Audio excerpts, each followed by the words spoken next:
bertengkar dengan pacar di akhir pekan. Dia pergi dari rumah lagi. Aku hanya memeluk semangka sambil melihatnya mengemas barang. Di luar hampir 39 derajat. Sebaiknya jangan bawa jaket bulu itu. Dia mengabaikanku. Aku tahu aku yang salah. Mengantarnya sampai pintu. Kak Ningbing, apa mau pulang untuk makan? Bai Ningbing memelotorku, mengucapkan kata-kata tajam. Feng Yuan, aku akan membuatmu sadar rasanya kehilangan aku. Jangan harap kamu bisa menjalani hari dengan tenang. Minggu pertama setelah Bai Ningbing pergi, aku sedikit merindukannya. Mengklik foto profilnya, sudah diganti menjadi gambar anak anjing yang sedang marah. Ini bukan pertama kalinya dia pergi dari rumah, tapi ini adalah yang terlama. Awalnya aku ingin membiarkannya tenang selama beberapa hari. Tapi aku sudah mencoba hampir semua menu pesan antar di sekitar kompleks. Aku benar-benar merindukan masakan buatannya. Membujuk pacar sendiri itu tidak memalukan. Aku meyakinkan diriku sendiri. Mengirim pesan perdamaian pertama untuknya. Sayang Ningbing, aku salah. Pulanglah. Pesan gagal terkirim. Tanda seru merah menunjukkan bahwa pihak lawan telah memblokirku. Aku menatap ponsel selama 10 menit penuh. Dia berani-beraninya memblokirku. Bertengkar boleh saja, tapi tidak boleh saling memblokir. Itu adalah batas dasar di antara kami. Bai Ningbing yang melanggar aturan itu lebih dulu. Kalau begitu jangan salahkan aku jika aku menjadi kejam. Aku menelpon sahabatku untuk pergi ke bar. Lin Zhang melihatku minum gelas demi gelas. Tidak tahan untuk menasihati. Kalian bertengkar lagi? Ya, bukannya apa-apa. Tapi selain ingin cepat menikah denganmu, apa ada hal lain dari Bai Ningbing yang tidak baik? Aku memeluk lengan Lin Zhang dan berkata dengan keras.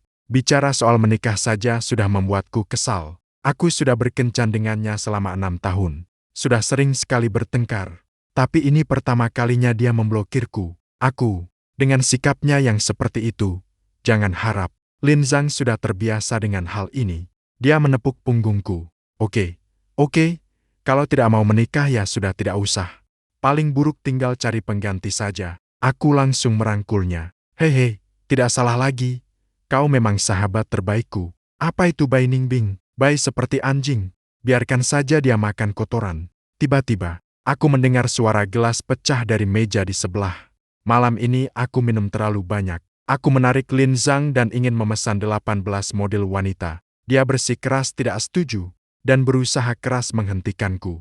Lalu mendorongku masuk ke kursi belakang taksi online. Aku memegang tangannya dan menangis terseduh-seduh. Aku tidak mau pulang. Rumah itu terasa dingin sekali. Bahkan tidak ada makanan hangat yang bisa dimakan. Dia mengutukku agar tidak hidup bahagia. Tapi aku justru ingin hidup bahagia. Aku ingin memesan 18 model wanita. Dan tidur sampai dunia kiamat. Sampai laut kering dan batu hancur. Lin Zhang sudah tidak tahan lagi. Dan langsung menutup pintu mobil dengan keras. Sisakanlah sedikit jalan keluar untuk dirimu sendiri. Aku berbaring di kursi belakang yang luas. Lalu memperhatikan sopirnya. Masih muda sudah jadi sopir taksi online, pasti berat ya? Tidak berat. Pacarku ingin memesan model wanita. Jadi aku harus mencari uang lebih banyak.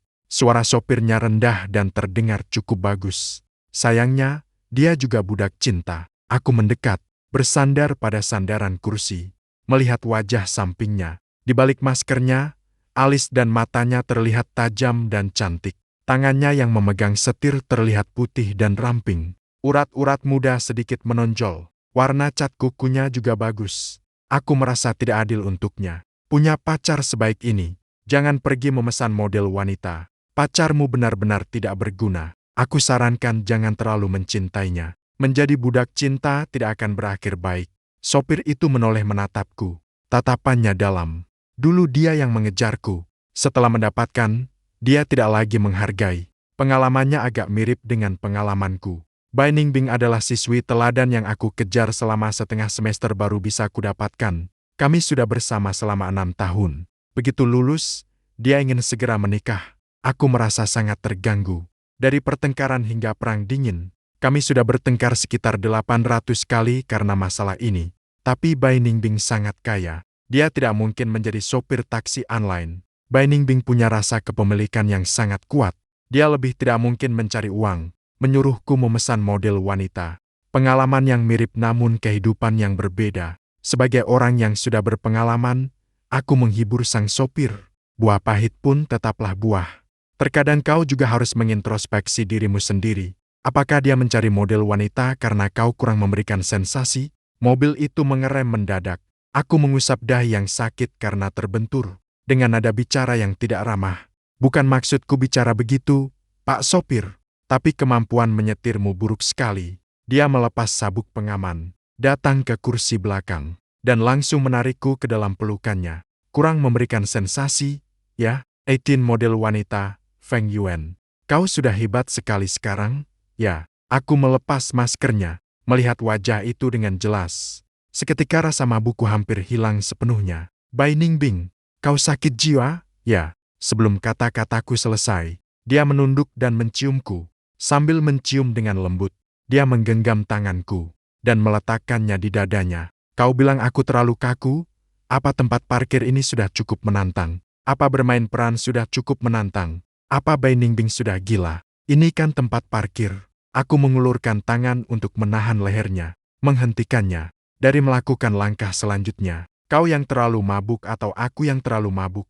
Tempat macam apa ini? Kok kau malah melepas pakaian? Bai Ningbing. Sudut matanya yang indah memerah karena gairah. Dengan nada penuh dendam, bukankah kau menganggapku terlalu kaku? Bahkan ingin memesan 18 model wanita. Apa mereka lebih baik dariku? Saat model wanita disebutkan, nyaliku sedikit menciut. Tapi itu kan cuma omong kosong. Aku tidak benar-benar memesannya. Aku menegakkan leher dan berdebat dengannya. Lalu kau, kabur dari rumah saja belum cukup. Beraninya kau memblokirku. Hebat sekali kau. Putus saja kalau begitu. Begitu kata putus terucap, Bai Ningbing tiba-tiba tertegun. Tatapannya menjadi panik. Dia mengulurkan tangan untuk memelukku. Bertengkar boleh saja, tapi tidak boleh menyebut kata putus. Ini semua salahku. Sayang, jangan marah lagi ya. Melihat caranya membujukku dengan hati-hati, aku pun merasa sedikit menyesal. Kata-kataku tadi terlalu kasar. Bai Ningbing pernah berjanji denganku bahwa saat bertengkar, jangan pernah mengucap putus karena emosi, karena itu terlalu menyakiti perasaan. Setelah perang dingin selama 7 hari, rasa sesak di hati seketika meluap keluar. Aku hanya tidak ingin menikah. Bai Ningbing, jika kau begitu ingin menikah, pergilah dengan pria yang diperkenalkan ibumu. Oke, jangan terus mengejarku. Alis Bai Ningbing berkerut. Dia mendekat dan membungkam mulutku. Suaranya bergetar. Sayang, jangan bicara kasar karena marah. Berhentilah menangis, ya. Ciuman hangat itu menjalar, membakar habis akal sehatku seperti api. Kemudian, suara-suara aneh terdengar dari tempat parkir yang luas itu. Sangat mudah memaafkan orang yang kita cintai, dan orang yang dicintai akan terasa lebih hangat setelah momen intim. Dia menyuruhku tidur lebih dulu. Dia pergi membereskan koper. Aku meringkuk di dalam selimut, melihat punggungnya saat dia bekerja. Setiap helai pakaian dibereskan dengan sangat rapi, digantung di dalam lemari. Mengingat aku tadi mengungkit soal putus, dan melihat raut ketakutannya, hatiku merasa semakin bersalah. Aku meminta maaf dengan suara pelan. Ningbing, maafkan aku. Punggungnya tiba-tiba kaku. Dia meletakkan gantungan baju, lalu duduk di tepi tempat tidur. Jemarinya menyentuh pergelangan tanganku. Sayangku, jangan katakan, maaf. Kali ini aku yang salah. Aku membuatmu kesakitan, ya. Wajahku terasa panas, menyembunyikan tanganku di dalam selimut.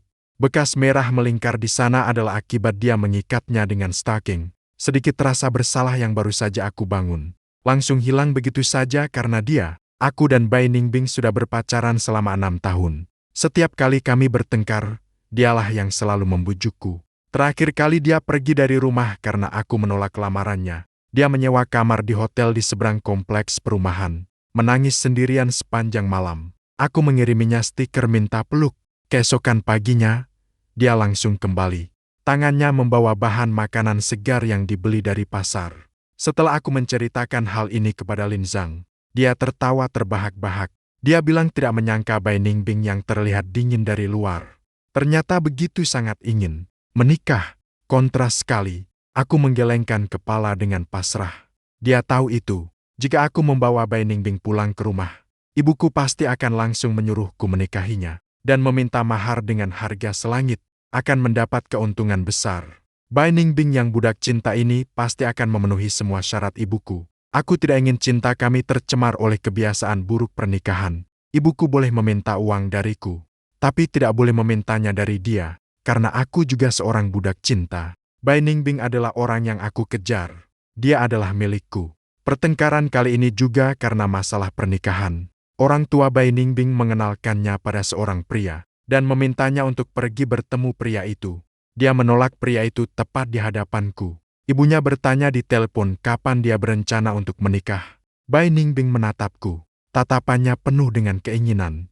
Harus tanya pacarku dulu. Dari ujung telepon terdengar suara ibunya yang terkejut sekaligus senang. Apa? Putriku sudah pacaran? Hal sebesar ini. Kenapa kau merahasiakannya dari mama? Kapan kau akan membawanya pulang untuk mama lihat? Ah, sudahlah. Kalian sibuk bekerja. Lebih baik mama saja yang datang mengunjungi kalian. Bai Ningbing tidak berbicara. Sudut bibirnya mengukir senyuman. Dia menatapku dengan tenang. Aku memelototinya dengan kesal. Bai Ningbing tersenyum. Dia berkata, nanti kalau sudah diputuskan, kami akan hubungi lagi. Setelah menutup telepon, aku meluapkan amarahku padanya. Bukankah kita sudah sepakat untuk tidak memberitahu keluarga soal hubungan kita? Bai Ningbing mendekat dan menciumku. Sayang, kapan kau berencana memberiku status yang jelas? Aku ingin membawamu pulang untuk bertemu ibuku. Mereka pasti akan sangat menyukaimu. Ayo kita menikah ya? Aku terdiam. Karena sudah terlalu lama bersamanya, aku hampir lupa tentang perbedaan di antara kami. Dia lahir di keluarga kaya, dimanja oleh orang tuanya. Sedangkan aku, dengan usaha yang 100 kali lebih keras dari orang lain, baru bisa nyaris berdiri sejajar dengannya. Ketamakan ibuku seperti tanaman merambat yang tak terlihat. Berakar kuat di dalam daging dan darahku. Demi menghidupi adik perempuanku. Aku tidak ingin Bai Ningbing mengetahui semua ini. Namun pernikahan adalah sebuah kunci.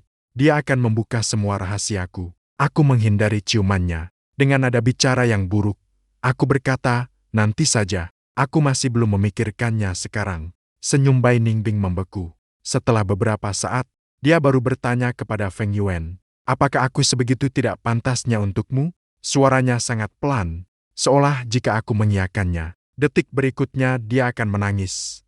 Kontradiksi di dalam hati membuatku hampir tidak bisa bernapas. Aku memaksakan sebuah senyum tipis. Pokoknya aku memang tidak ingin menikah. Kalau kau terburu-buru, pergilah temui pria yang diperkenalkan ibumu. Begitu kata-kata itu terucap, ekspresi wajah Bai Ningbing berubah.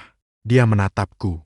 Tatapannya membuatku merasa sangat bersalah. Aku tahu aku salah bicara lagi, tapi aku tidak bisa menjelaskannya. Saat melihat dia memblokirku, hatiku merasa takut.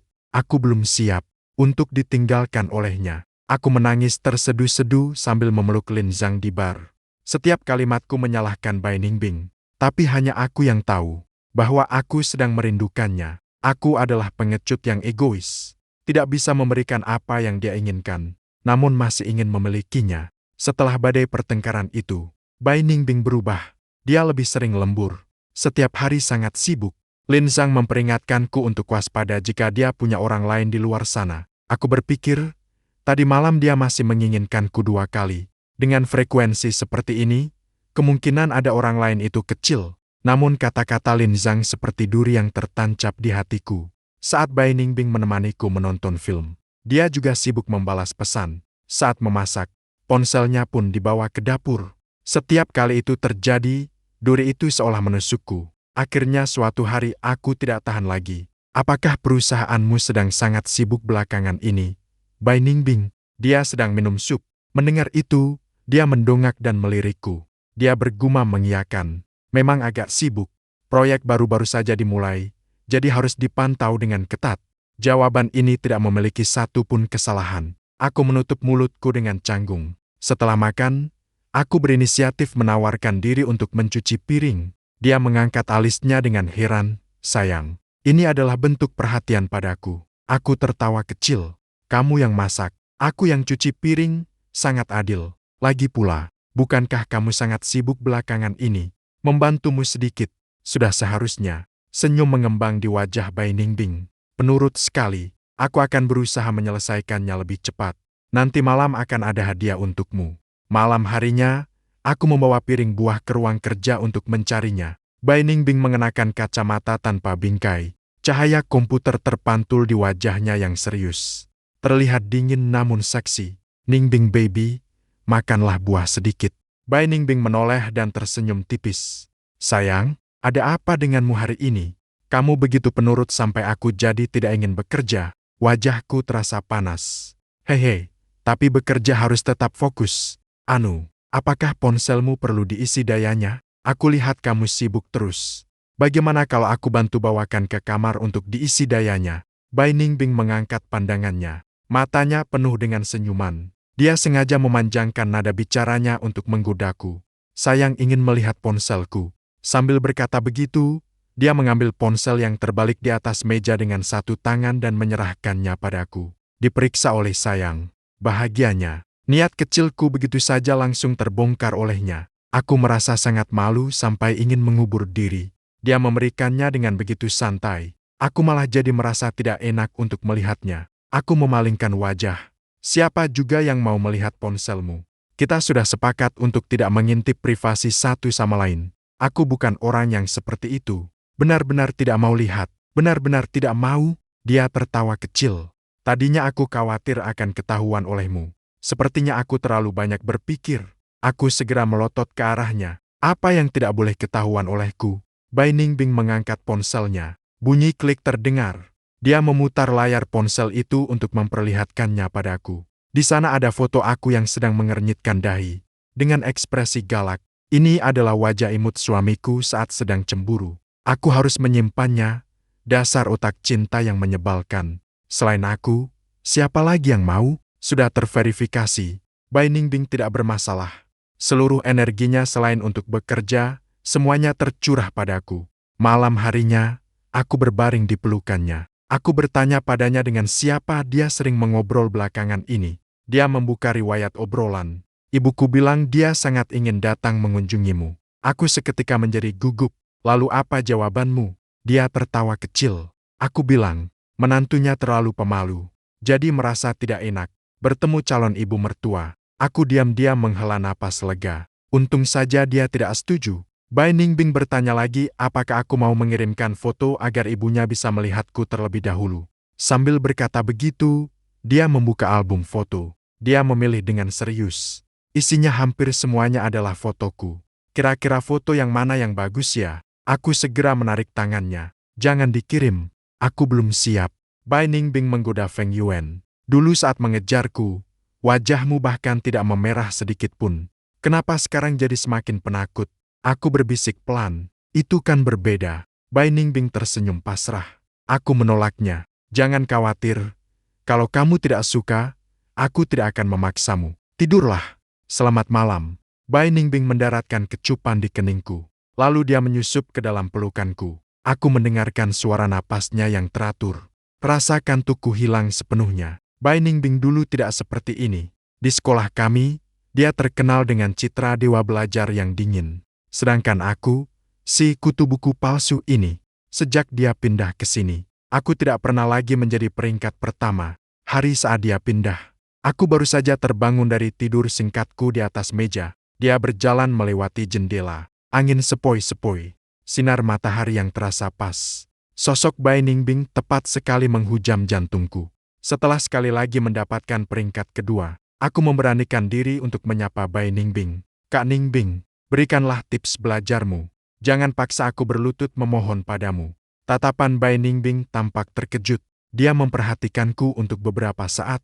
Ujung telinganya yang putih berubah menjadi kemerahan. Dia terbatuk kecil dan berkata perlahan, "Pratinjau materi sebelum kelas. Mengulang pelajaran setelah kelas. Mendengarkan penjelasan dengan serius. Hanya itu, meski harus belajar keras selama belasan tahun." Dia merangkum rahasia menjadi juara pertama hanya dengan 12 kata yang ringan. Aku tidak percaya. Dia pasti tidak ingin aku melampauinya. Aku meminta guru untuk memindahkan tempat dudukku dan menjadi teman sebangkunya. Dia menjelaskan soal-soal yang salah kepadaku, memberikan contoh yang beragam. Penjelasannya bahkan lebih jelas daripada guru. Aku, si juara kelas palsu ini, dari merasa ragu, menjadi bahagia, lalu menjadi jatuh cinta. Hanya membutuhkan waktu 1 minggu. Tapi untuk mendapatkannya, aku membutuhkan waktu setengah semester. Hanya karena dia bilang cinta monyet akan mengganggu pelajaran. Kecuali jika aku bisa menjadi juara pertama. Aku menukar surat cinta dengan sebuah surat tantangan. Dengan semangat membara, aku mengucapkan kata-kata tegas. Bai Ningbing, aku akan membuktikan bahwa kau adalah motivasiku, bukan penghambatku. Selama masa itu, lingkaran hitam di bawah mataku semakin besar. Akhirnya, pada ujian bulanan semester kedua kelas 2, aku kembali menjadi juara pertama. Aku berlari dengan penuh semangat untuk memberitahu Bai Ningbing. Kak Ningbing, apakah kata-katamu bisa dipegang? Dia menunduk dan tersenyum, lalu mengiyakan dengan lembut. Aku mengepalkan tangan dengan gembira. Si juara kelas kecil telah berhasil didapatkan. Baru kemudian aku tahu, pada ujian itu, dia hanya menjawab setengah dari soal besar terakhir di pelajaran matematika. Saat dipanggil guru untuk berbicara, dia menyentuh hidungnya dan berkata bahwa tintanya habis. Harus kuakui, keberhasilan cinta bertepuk sebelah tangan ada unsur keberuntungannya, dan aku sangat beruntung. Karena kebetulan Bai Ningbing juga menyukaiku. Ulang tahun Bai Ningbing hampir tiba. Aku memanfaatkan libur hari nasional untuk membohonginya. Mengatakan bahwa aku akan pergi bermain selama 2 hari bersama Lin Zhang dan pulang ke kampung halaman. Dia sedang sangat sibuk belakangan ini. Dia bilang ingin mengantarku ke stasiun. Tapi aku menolaknya. Sebelum aku pergi, dia memelukku dan menciumku berkali-kali. Sayang, setelah aku selesai dengan kesibukan ini, aku akan membawamu jalan-jalan. Aku tersenyum dan mengiyakan. Di kereta cepat, aku membolak-balikan kartu ban itu. Di dalamnya adalah uang tabunganku selama 2 tahun bekerja. 95.832. Pokok dan bunganya semua ada di sini. Aku ingin pulang dan berbicara dengan ibuku. Sudah lama aku tidak kembali. Terakhir kali aku meneleponnya adalah saat adik perempuanku selesai ujian masuk SMA. Hasil ujian adikku tidak memuaskan. Ibuku mengeluarkan uang untuk menyekolahkannya di SMA swasta. Biayanya 120.000 per semester. Dia meminta uang itu kepadaku. Aku tidak memberikannya. Aku dimaki olehnya di WeChat selama lebih dari 1 minggu. Dia memakiku sebagai anak yang tidak tahu terima kasih. Menyuruhku mengembalikan biaya membesarkanku selama bertahun-tahun ini. Aku sudah menyiapkan mental untuk dimaki habis-habisan saat kembali. Begitu masuk pintu, rumah sudah tampak baru sepenuhnya. Dinding yang dulunya berjamur kini dicat putih bersih. Ubin lantai yang lama semuanya diganti dengan lantai kayu. Aku tertegun sejenak. Aku keluar untuk melihat papan nama di depan pintu. Ini benar rumahku. Tapi dari mana dia mendapatkan uang untuk merenovasi rumah? Di tengah kebingunganku, terdengar suara orang berbicara dari belakang. Ibuku sedang membawa belanjaan sayur dan naik tangga bersama kakek Sun dari sebelah. Suaranya keras. Tawa nyaringnya terdengar dari kejauhan. Begitu melihatku, tawanya tiba-tiba terhenti. Tetangga di kompleks perumahan tua ini semua adalah kenalan lama yang sudah tinggal selama puluhan tahun. Aku menyapa kakek Sun, lalu masuk ke dalam rumah bersama ibuku. Ibuku menghentikan tawanya dan berkata dengan dingin, "Masih ingat jalan pulang ternyata?" Dia meletakkan sayuran di dapur lalu menoleh dan berkata, "Berdiri saja di situ mau apa? Tidak tahu bantu-bantu ya? Sudah punya pacar kaya, sampai tidak bisa bekerja lagi."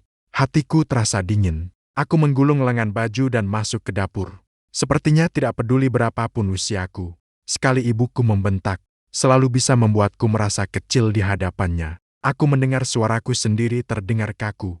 Saat bertanya pada ibu, "Siapa yang memberitahumu bahwa aku sudah punya pacar?" Sebelum aku selesai bicara, ibuku mendengus dingin. "Kamu itu lahir dari rahimku. Hal apa yang tidak aku ketahui tentangmu? Untuk meminta sedikit uang darimu buat biaya sekolah adikmu saja kamu tidak rela. Benar-benar tidak tahu apa yang Ningbing lihat darimu." Dia langsung membayar biaya sekolah adikmu untuk 3 tahun, bahkan membelikan adikmu sebuah komputer. Belum lama ini dia juga datang berkunjung. Kami mencari orang untuk merenovasi rumah ini. Telingaku terasa berdengung. Kapan Ningbing datang ke rumahku? Mengapa dia tidak memberitahuku? Ada banyak pertanyaan di kepalaku. Aku ingin segera mencarinya saat ini juga. Ingin bertanya dengan jelas, namun aku terhenti karena rasa takut. Seperti lubang pada setelan jas yang indah. Aku menyembunyikannya rapat-rapat, agar dia tidak melihatnya. Namun saat aku tertidur, dia menjahitnya diam-diam. Plak! Punggung tanganku terkena tamparan. Ibuku mematikan keran air dan memarahiku dengan keras. Mau mati ya kamu? Memangnya kamu yang bayar tagihan airnya? Hanya mencuci sayur saja airnya dibiarkan mengalir deras begitu. Bekas tamparan segera muncul di punggung tanganku yang putih. Air mataku tiba-tiba jatuh. Setelah tinggal bersama Bai Ningbing, dia tidak pernah rela membiarkanku mengerjakan pekerjaan rumah. Setiap awal musim gugur, dia selalu membelikanku krim perawatan tangan dan mengingatkanku untuk mengoleskannya di malam hari. Dia bilang tanganku sangat indah dan harus dirawat dengan baik. Dia tidak tahu bahwa dulu tanganku ini penuh dengan luka radang dingin. Ibuku menyadari aku sedang menangis. Wajahnya langsung berubah masam. Baru sampai rumah saja sudah menangis. Benar-benar pembawa sial. Aku mau menjemput adikmu pulang. Cepat masak nasinya. Di dunia ini, ibu tidak pernah memanggilku sayang. Orang yang menganggapku sebagai permata hanya Bai Ningbing. Setelah adikku kembali, dia menyapaku dengan gembira. Kak, sudah lama kakak tidak pulang. Kakak juga tidak menelponku. Dia sudah tumbuh jauh lebih tinggi. Suaranya pun sudah berubah.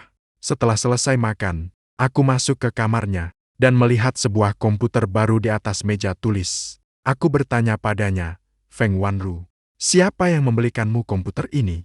Adikku mendongak dan tersenyum polos. Tentu saja kakak ipar. Komputer yang dia belikan untukku ini spesifikasinya tertinggi. Teman-teman sekelasku sampai iri setengah mati. Kak, seleramu bagus sekali. Kakak ipar cantik sekali.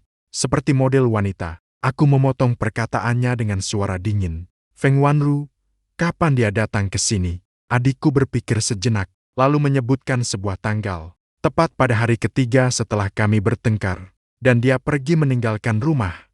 Ternyata dia datang ke rumahku. Melihat ekspresi wajahku yang tidak enak, dia bertanya dengan hati-hati, Kak, apa kakak bertengkar dengan kakak ipar? Aku menarik sudut bibirku dan berkata tidak. Adikku berkata, Kak, kali ini ibu agak keterlaluan. Nilai ujianku memang tidak bagus. Tapi bukan berarti aku tidak punya kemampuan. Kalau saja aku tidak demam saat ujian matematika itu. Dengan mata tertutup pun aku bisa masuk ke SMA 1. Aku sudah bilang, belajar di mana saja itu sama saja. Tapi ibu bersikeras sekolah swasta lebih baik. Lalu dia membeli tiket untuk mencarimu. Hasilnya, dia tidak menemukanmu. Saat kembali, dia memberitahuku bahwa kakak punya pacar yang kaya. Adikku terdiam sejenak. Sorot mata gadis itu yang jernih memancarkan ketegasan. Kak, jangan khawatir.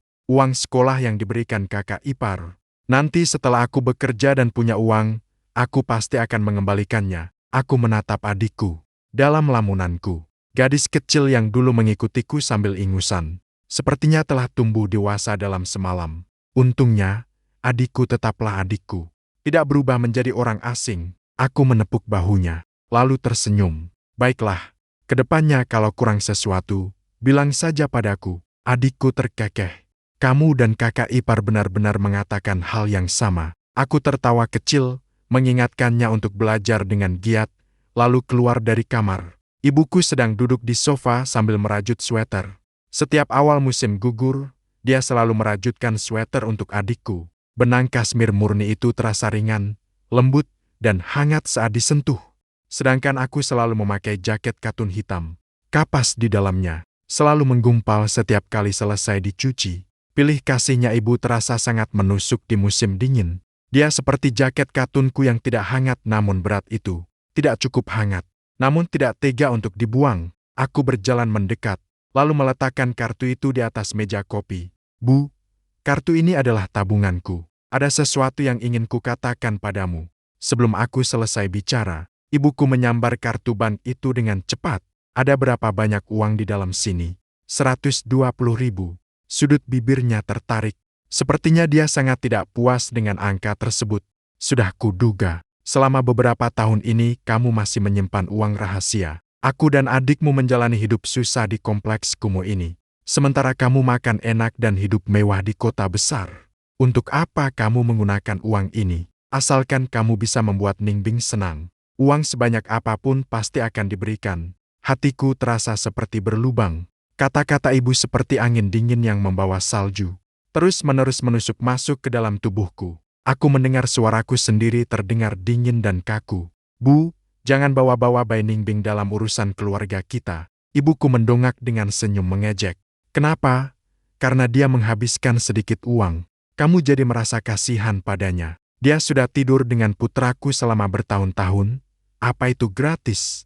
Feng Yuan, aku beritahu kamu, nanti setelah kalian menikah, aku masih akan meminta uang mahar darinya. Jangan berpura-pura mulia di sini. Laki-laki hanya punya waktu beberapa tahun ini saja. Jika kamu tidak mengambil keuntungan sekarang, nanti kalau dia mencampakkanmu, kamu mau mengambil keuntungan pun sudah tidak bisa. Aku tersenyum pahit. Belajar dengan giat, bekerja keras mencari uang, berpacaran dengan orang yang dicintai. Kebahagiaan yang aku usahakan sendiri dipatahkan sepenuhnya oleh kata keuntungan dari ibuku. Aku menatapnya dan berkata perlahan, "Bu, aku dan Bai Ningbing akan menikah. Tapi 1 sen pun uang mahar tidak akan kuberikan padamu. 120.000 ini adalah terakhir kalinya aku memberimu uang." Aku meninggalkan rumah yang bukan milikku itu. Langsung naik taksi menuju stasiun kereta cepat. Saat ini, aku sudah tidak sabar ingin bertemu Bai Ningbing. Aku ingin memeluknya erat-erat, mendengarnya mengatakan bahwa dia mencintaiku. Saat menunggu kereta, aku mengirim pesan kepadanya, "Ningbing, apakah kamu sedang sibuk? Aku ingin makan iga asam manis buatanmu, dan juga bubur seafood." Air mata menetes di layar ponsel, menghapus kalimat yang baru saja ku ketik. "Aku sangat merindukanmu." Terkirim begitu saja. Detik berikutnya, telepon dari Bai Ningbing masuk. "Sayang sedang merindukanku ya? Apakah kamu bersenang-senang? Satu foto pun tidak dikirimkan padaku.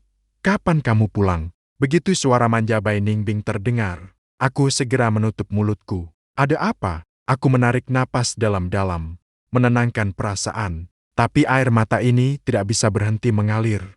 Bai Ningbing menyadari ada yang tidak beres. Nada suaranya menegang. Dia mulai panik. "Feng Yuan, kamu di mana? Apa yang terjadi? Jangan menangis dulu. Kirimkan lokasimu padaku. Aku akan segera menjemputmu." Suara isak tangis keluar dari sela-sela jariku. "Bai Ningbing, jangan datang ke sini. Aku sedang dalam perjalanan pulang. Di tempat umum. Aku tidak ingin menjadi bahan tertawaan orang lain." Aku menutup teleponnya. Diam-diam menghapus air mata. Tak lama kemudian, sudah ada beberapa pesan dari Bai Ningbing di ponselku. "Feng Yuan, kamu di mana? Jangan menakutiku. Oke, aku akan menjemputmu. Aku janji akan segera sampai." Di halaman obrolan, status Kak Ningbing dan lawan bicara sedang mengetik berganti-ganti. Lubang besar yang hancur di hatiku, seolah perlahan terisi oleh perhatian Bai Ningbing di setiap kata-katanya. Aku mengiriminya stiker anak anjing yang sedang berpelukan. "Jangan mengadu. Aku sudah membeli tiket kereta. Ningbing, tunggu aku di rumah." Bai Ningbing membalas dalam sekejap, "Sayangku, jangan menangis. Jangan sampai air matamu jatuh seperti butiran mutiara." Aku tertawa di tengah tangisanku. Stasiun dipenuhi orang yang berlalu lalang. Ada pelajar yang kembali ke sekolah setelah liburan berakhir. Orang tua mereka membantu membawakan koper, memberikan nasihat satu demi satu. "Ini semua makanan kesukaanmu. Bawalah." "Aduh, Ma, aku tidak mau membawa barang-barang ini. Menyebalkan sekali. Tidak berat, kok." "Jangan bilang tidak mau membawanya pulang. Makanlah di sekolah. Bagi dengan teman-temanmu." Setiap kali pulang ke rumah, selalu ada banyak barang yang harus dibawa. Benar-benar menyebalkan. Kalau sampai di sekolah tidak bisa makan, kamu pasti akan mengidamkannya lagi. Turutlah. Kalau uangmu sudah tidak cukup, bilang pada Mama. Kurangi minum bubble tea. Kurangi pesan antar makanan. Iya, aku tahu. Mama menyebalkan sekali. Di stasiun yang sesak, orang-orang berpisah dalam kelompok kecil. Mereka memiliki ikatan kasih sayang keluarga. Perpisahan itu tampak begitu berat. Aku tersenyum kecil, menyimpan sedikit rasa iri di dalam hati. Tidak apa-apa, aku sangat beruntung, karena aku memiliki Bai Ningbing yang ingin memberikan seluruh cinta di dunia ini kepadaku. Dia adalah rumahku. Saat turun dari kereta cepat setelah 4 jam perjalanan, aku merasa seperti masih setengah tertidur. Tak disangka aku melihat Bai Ningbing di pintu keluar. Tubuhnya tinggi. Bentuk tubuhnya juga bagus. Mengenakan gaun panjang berwarna hitam.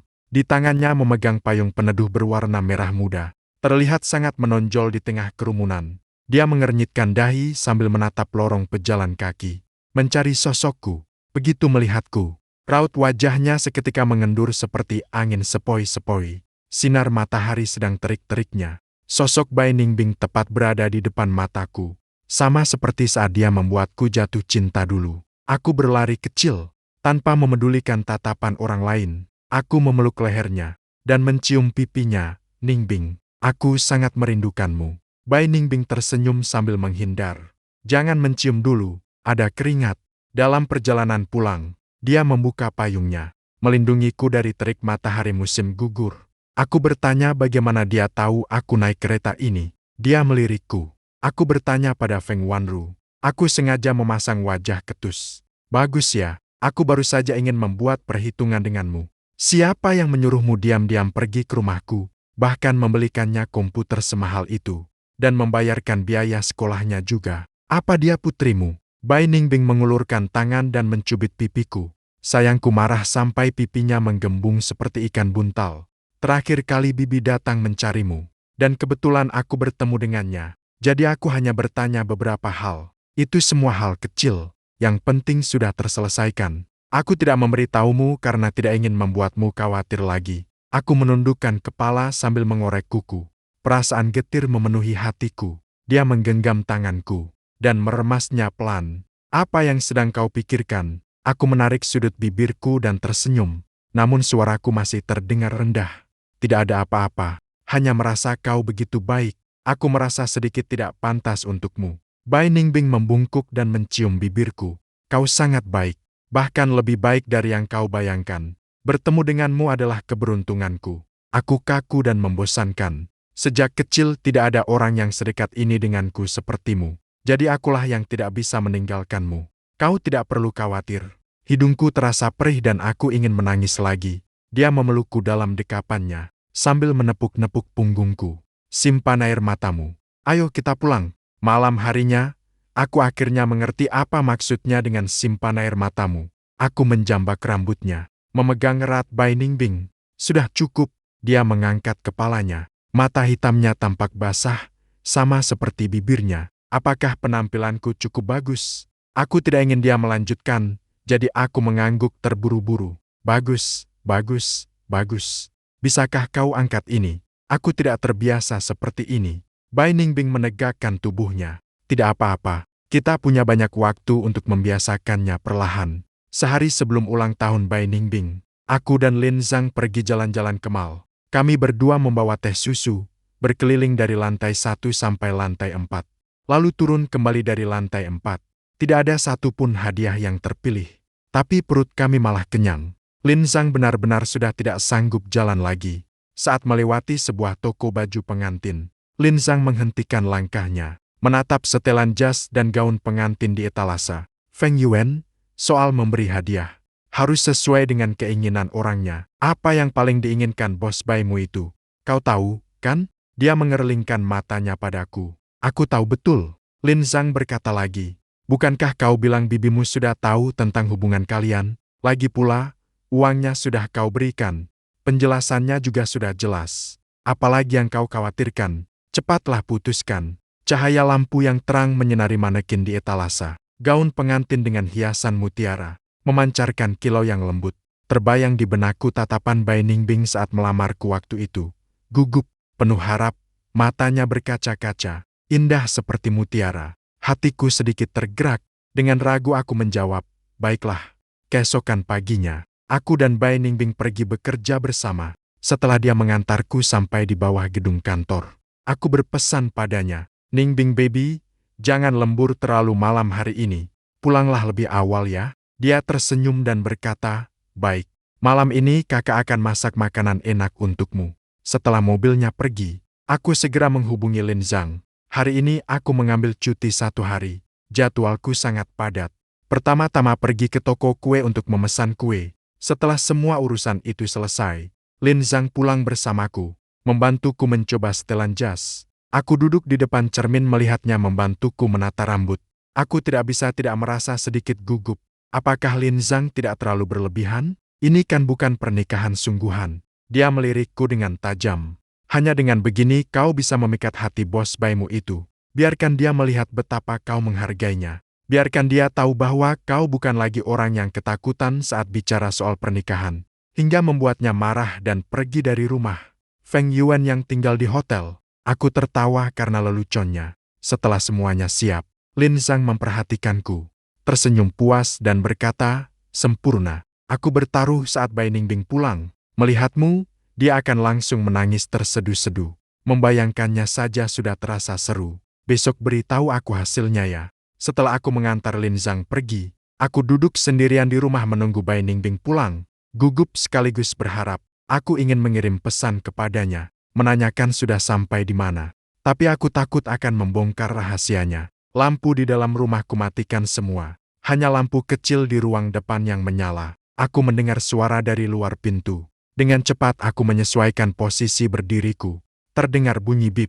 Pintu terbuka. Bai Ningbing menunduk sambil melepas sepatunya. Sayang, aku pulang. Apakah kau lapar? Malam ini aku akan membuatkanmu steak. Sampahnya yang dipesan terakhir kali. Sudah sampai, mari kita minum bersama malam ini. Kata-katanya tiba-tiba terhenti. Bai Ningbing menatapku dengan terpana. Matanya perlahan memerah. Feng Yuan. Hatiku terasa seperti balon di lokasi pernikahan yang terisi penuh. Begitu sesak hingga mataku terasa perih. Berusaha tetap tenang. Aku sedikit membungkuk ke arahnya. Selamat ulang tahun, Ningbing baby. Bai Ningbing berlari ke arahku dengan kaki telanjang. Berhenti tepat satu langkah di hadapanku dan menatapku dengan linglung. Feng Yuan. Aku tidak sedang bermimpi, kan? Apa ini benar seperti yang kupahami? Sambil tersenyum, air mata besar jatuh mengalir. Aku bertanya pelan kepadanya, Bai Ningbing, ini adalah hadiah ulang tahun yang kusiapkan untukmu. Apa kamu menyukainya? Bai Ningbing seolah akhirnya tersadar. Dia memelukku erat-erat dalam pelukannya. Suaranya yang biasanya dingin kini menjadi serak. Suka, aku sangat suka. Terhalang pakaian tipis. Aku merasakan dua jantung yang saling menempel. Berdetak dengan hebat dan penuh kegembiraan. Suhu di dalam kamar tidur perlahan meningkat. Malam ini Bai Ningbing sangat agresif namun anehnya juga sangat terdiam. Aku menoleh dengan gemetar. Melihat wajah Bai Ningbing yang penuh dengan air mata. Hatiku tidak tahu harus merasakan apa. Namun aku bisa memahami perasaannya saat ini. Kenal selama 7 tahun. Menjalin cinta selama 6 tahun. Debaran jantung kami satu sama lain hanya bertambah dan tidak pernah berkurang. Ekstra, setengah tahun kemudian, aku dan Bai Ningbing telah menikah. Dari saling mengenal, saling mencintai, hingga akhirnya menikah sekarang. Cinta kami telah melewati banyak badai dan rintangan. Namun justru badai inilah yang membuat kami lebih menghargai satu sama lain. Aku bersumpah dalam hati. Tidak peduli apa yang terjadi di masa depan, aku akan selalu menjaganya dan membuatnya bahagia.